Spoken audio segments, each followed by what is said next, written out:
Your Honors, alam niyo po ba kung sino yung mga tao na ayaw niyang ipabanggit? Na halos doon pa lang gusto na ako sipain, bugbugin. Si Pulong, si Mans, si Michael Yang, at ang sabi niya pa, mga kaibigan niya ni Bini, Antiporda, magkakasama yan, hindi mo ba iisang pamilya yan? Palagi yan sa Malacanang.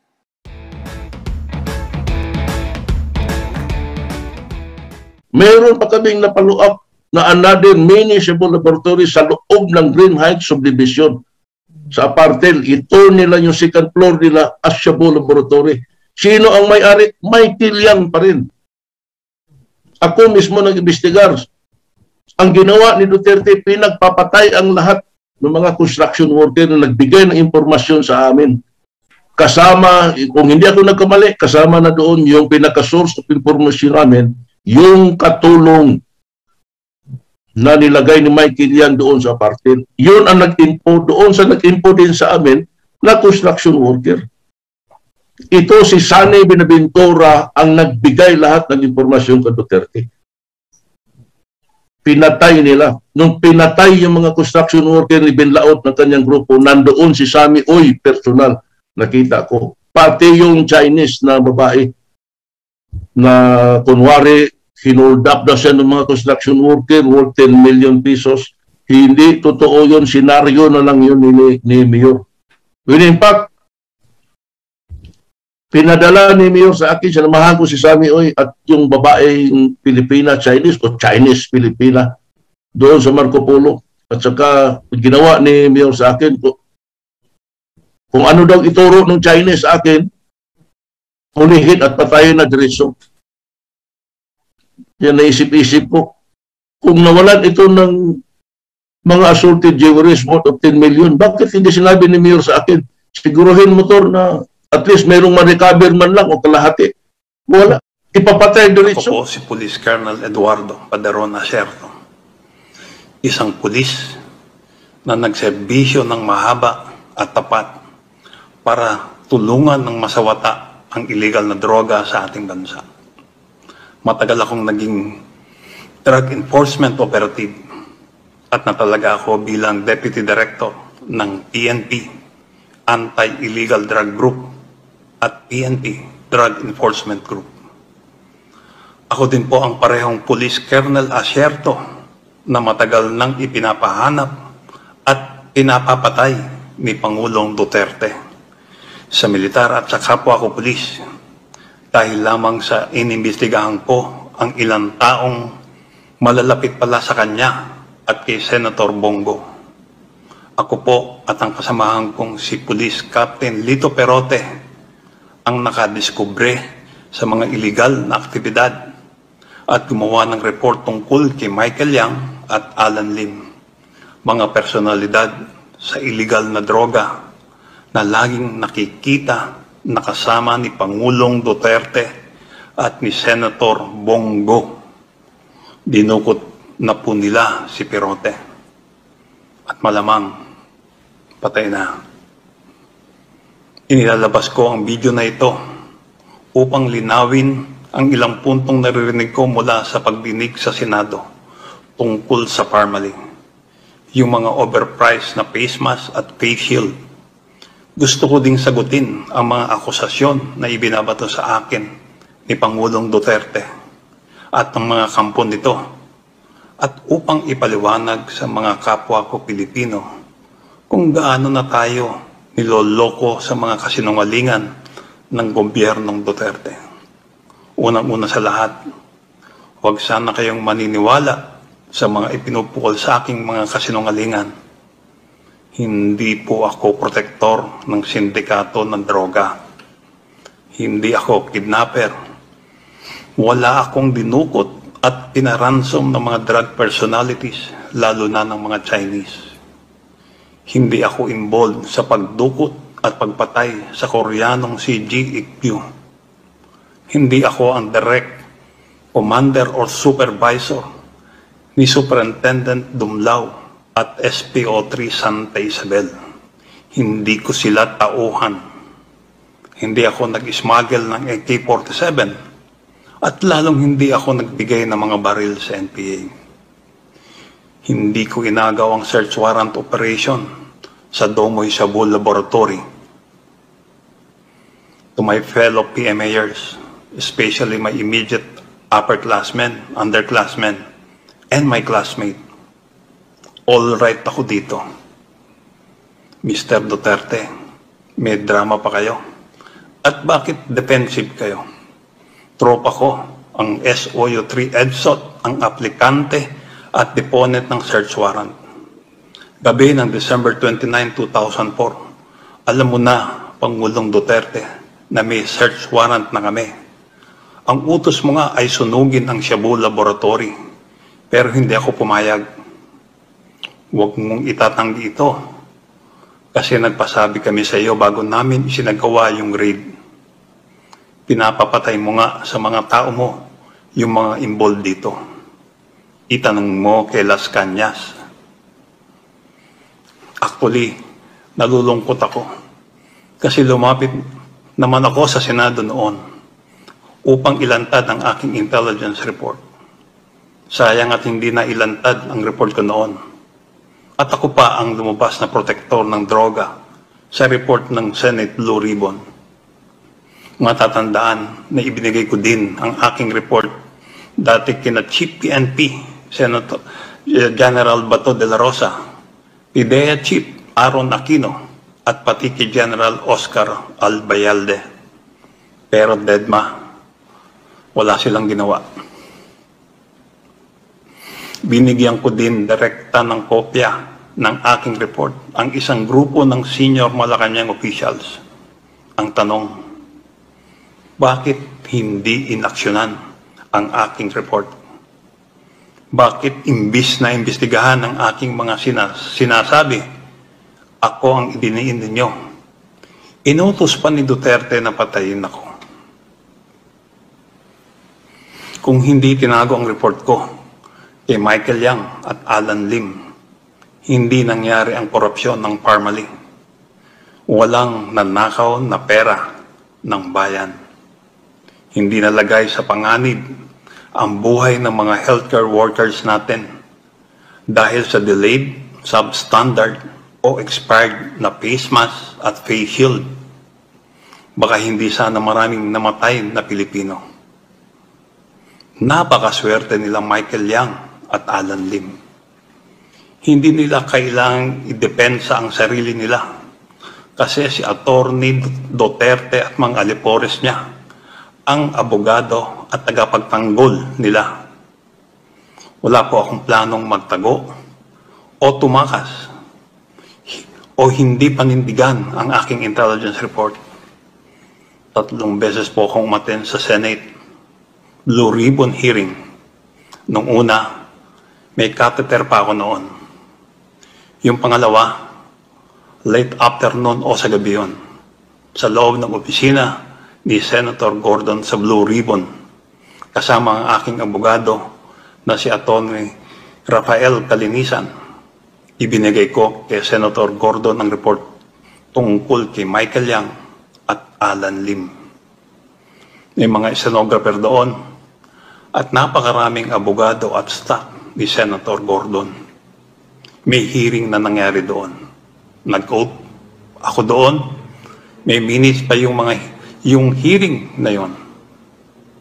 Yung pangatlo, scheduled Blue Ribbon hearing na last kong naatinan noon. Subalit hindi na ako tinanong ni Senator Gordon sa hearing na yon tungkol sa aking report. Sa mga sumunod na hearing, hindi na po ako naka-attend dahil ipinapapatay na ako. At ang balak is ambusin ako after ng hearing sa Senado. Nakikiusap po ako kay Senator Gordon at sa Blue Ribbon Committee na isa publiko ang aking intelligence report tungkol kay Michael Yang at Alan Lim. Pati yung mga picture na ibinigay ko sa inyo, isa publiko nyo na din po. Pati yung transcript nung hearing nung inabot ko kay Senator Gordon ang intelligence report kina Michael Yang at Alan Lim. Isa publiko nyo na rin po. Sigurado naman po ngayon, nakikita ninyo na nagsasabi ako ng katotohanan at lumalabas na ang katotohanan. Nakikiusap din ako sa Blue Ribbon Committee na i-revisit ang kanilang rekomendasyon sa kanilang report na kasuhan ako. Inosente po ako dito. Nagtrabaho lang po ako at nag-imbestiga. Hindi po ako yung drug lord. Sina Michael Yang po, si Alan Lim, sila po ang mga drug lord. Kasama yung mga protektor nito na sina Senator Bongo at Presidente Duterte.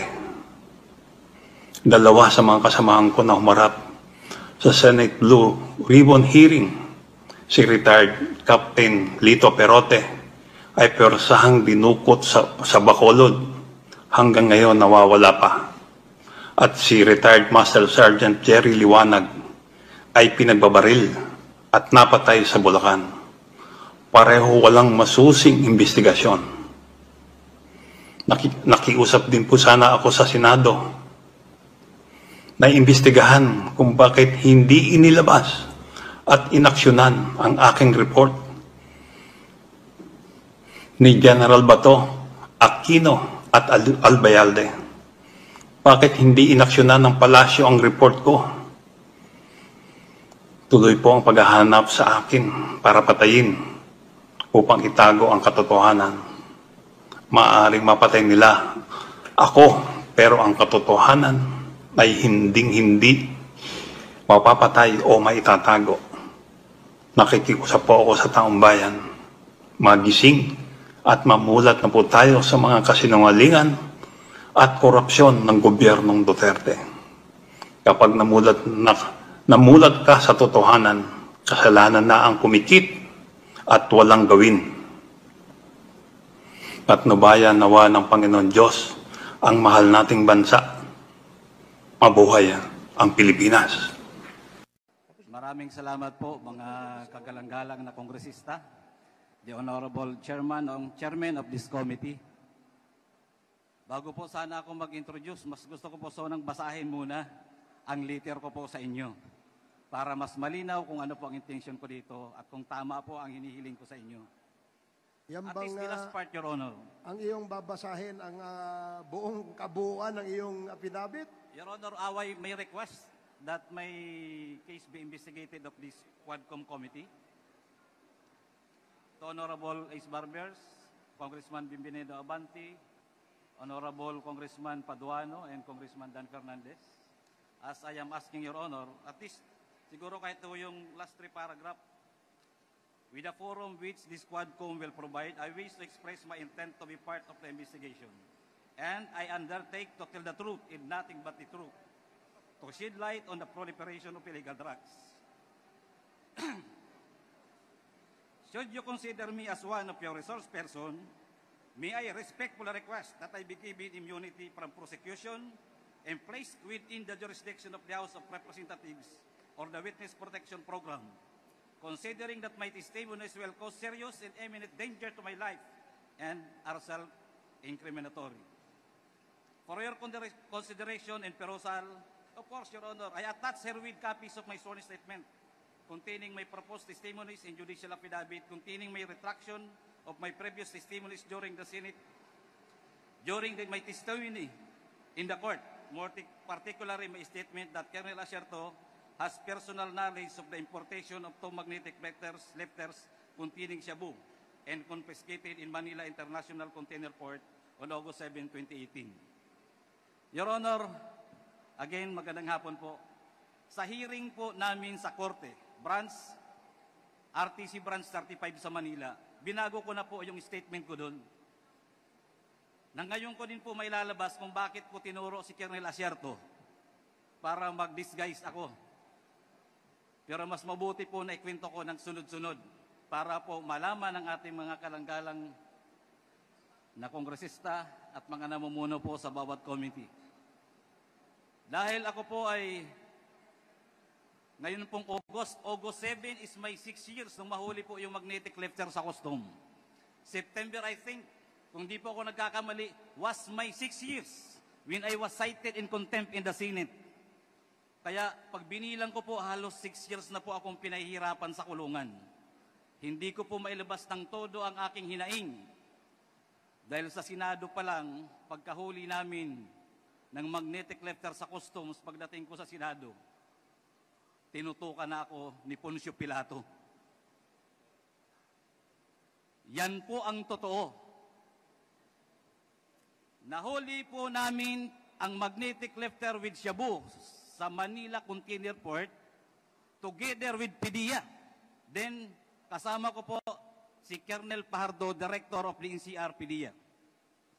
Kasama pa rin po namin si Colonel Asierto. Kami po ang nagbuo nito para mabuo ang malahat at maayos at mahuli ang illegal na droga dahil yun po sa utos din sa akin ng Director ng CIS where I belong. Ako nga po pala si Jimmy Guban, Intelligence Officer ng Bureau of Customs before. Then I was also designated as the Chief OIC of the CIS Port of Manila. Ako ho ngayon ay si PDL Jimmy Guban with prison number 8223 P5046. Masama po pala manghuli ng illegal na droga sa loob ng Bureau of Customs. Sumunod lang po ako sa utos ng pamunuan dahil noon po ay katatapos lang natanggalin ang pinuno ng Bureau of Customs. Pinalitan na galing sa PDEA na ang pangalan ay si Commissioner Isidro Lapiña. During that time, Your Honor, operatiba na po ako. Organic po akong operatiba ng Customs Intelligence and Investigation Service. That is 17 years. Marami pong inuutos sa akin, marami pong reports na nare-receive namin na still nando doon ang mga tao ng first family at pati sila ay nag-i-impluensya. During their first few months, Your Honor, marami na pong nawawalang containers. Sa Port of Manila, sa Taguluan, MICP, missing. Even in our intelligence report, we received already about 7 to 10 containers loaded with shabu. Isa ho itong magnetic lifter na isiswing nila. Na hinabol namin, inayos ko because I was then chief. May Act 6 na ho ako sa E2M. Nakuha po namin positibo, nag-joint press release ang BOC Commissioner at DG ng PDEA sa loob ng Bureau of Customs. It was a good accomplishment. Your Honors, pagdating ho sa Blue Ribbon Committee, nagbago. The night before the Senate Blue Ribbon Committee, may tumawag sa akin, hindi ko kilala, nag-ring ang cellphone. Another ring, may kasunod na text, nagpakilalang si Dis Mangawang. Dis Mangawang is our collector, deputy collector during that time sa Port of Manila. Nagpakilala siya kaya sinagot ko, pero hindi ko kami yan magkaibigan as an employee of the Bureau. Sinabi niya na tumatawag sa iyo si Paring Bini. Kausapin mo. Si Paring Bini. I am referring to Mr. Bini Antiporda. Kausapin mo kung ano pa magagawa sa kargamento. Sinagot ko kagad siya. Madam, sorry. Trabaho, huli na yan. Accomplishment yan. Your Honors, pagdating po sa Senado, sa Blue Ribbon Committee, nag-hearing, after the hearing, sinight kagad ako, I was cited in contempt. Dinala ho kagad ako doon sa kwarto. Gusto ko hong magpahinga. Tiningnan ko kung anong pwede kong magawa. Dahil mali pala ang magtrabaho ng tama. May sumunod po sa akin na kumatok. Sabi ko, siguro ko may tutulong sa akin. Nagpakilalang, taga Blue Ribbon to. Buksan mo pinto, babae. Sana po makuha natin ang CCTV. Nakita ko po, staff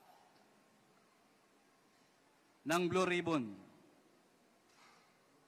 May sumunod po sa kanyang pumasok, diretso sa kwarto ko. Tuloy-tuloy po akong dinuduro.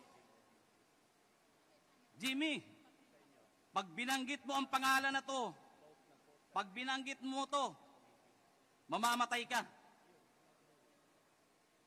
Lalo na kung makarating ka sa Pasay City Jail. Di tatagal ang buhay mo. The worst, Your Honor, sinabay niya pa pati anak ko. Alam namin kung nasaan yung anak mo sa Makati. Madali kidnapin yan.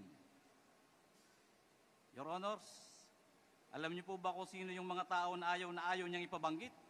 Na halos doon pa lang gusto na ako sipain, bugbugin.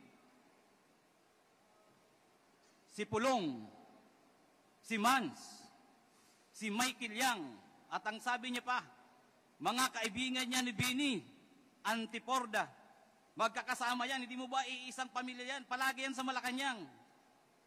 Official pa yan ng National Press Club. Si Michael Yang, doon ko lang din nga po nalaman. Your Honors, halos hindi ko humatansya na ang intelligence report namin ay doon palang validated na may mga trabaho si Michael Yang at ang kanyang kaibigan ng iligal na droga. Halos, sabi ko, Diyos ko, akala ko trabaho lang to. Your Honor, doon pa ako nag-isip. Nag-isip, nanalangin, at sinabi ko sa sarili ko, para safety ako.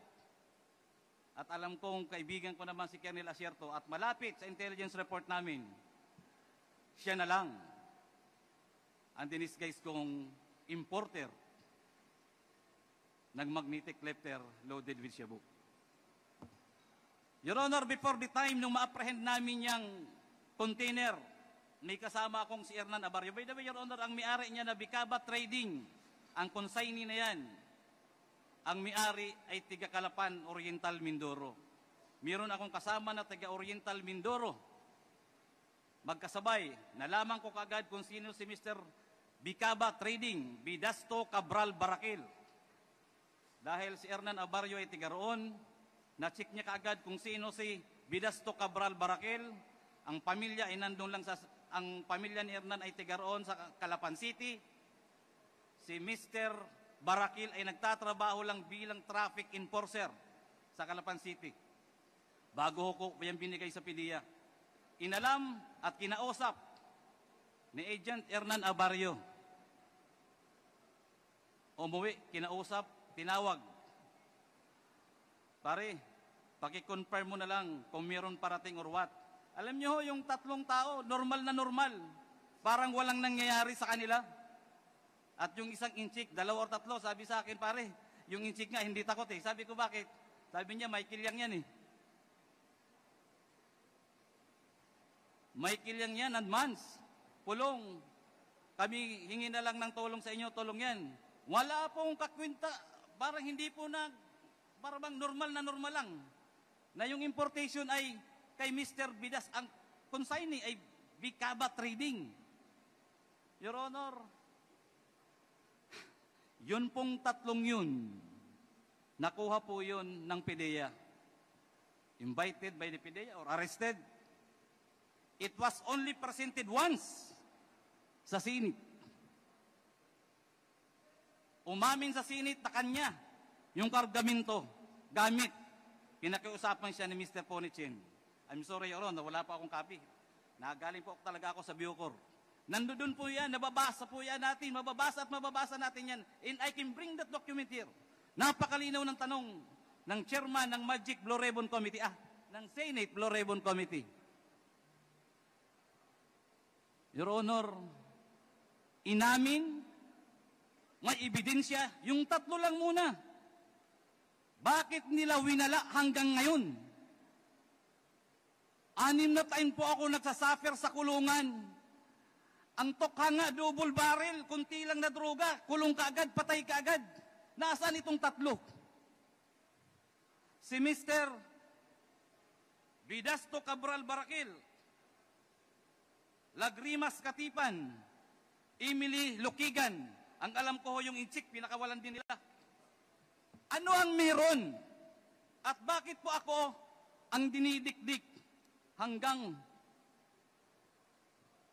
sa Bucor. Nakarating ako na nanghuli lang po ako ng illegal na droga. Wala hong nawala kahit katiting. Inorderan po ng judge na sunugin, sinunog. Nandoon po ang testimonya ng mga PIDEA. Kasama kong PIDEA sa aking opisina sa Bureau of Customs. Kami po ang nanghuli. Ano po ang partikular na batas ang ibabayolate ko? Conspiracy to import? Or yun ang grand conspiracy na linisin ang pangalan ng First Family at si Michael Yang para pagsalitain pa ako at papirmahin na ang kasama doon sa importation ay isang politiko na kalaban nila na hindi ako pumayag. Dahil sabi ko walang alam yan. Hanggang ngayon po, malinaw. Basahin ko man po ang testimonya ko hanggang ngayon. Magaling pa siguro po ang kunti kong memory card. Hindi ko po makakalimutan kung papaano ko sinakripisyohan yan. Ako ho, ikinulong. Buti na lang may Diyos. Pagdating po sa kulungan, may mga tumutulong sa akin. May mga lumalapit ho. Natistigo kung sino si Michael Yang, paano nasunog ang Bureau of Customs, paano pinatay ang empleyado ng mga taga-customs. Bakit ang daming releases during the time ng mga containers na nawawala hanggang ngayon hindi iniimbestigahan? Napakasakit po mga kalagalang-galang na kongresista at sa iba pong mga resource speaker dito. Andito po ako, I am seeking for truth and justice. Nothing less, nothing more. Thank you, Your Honor.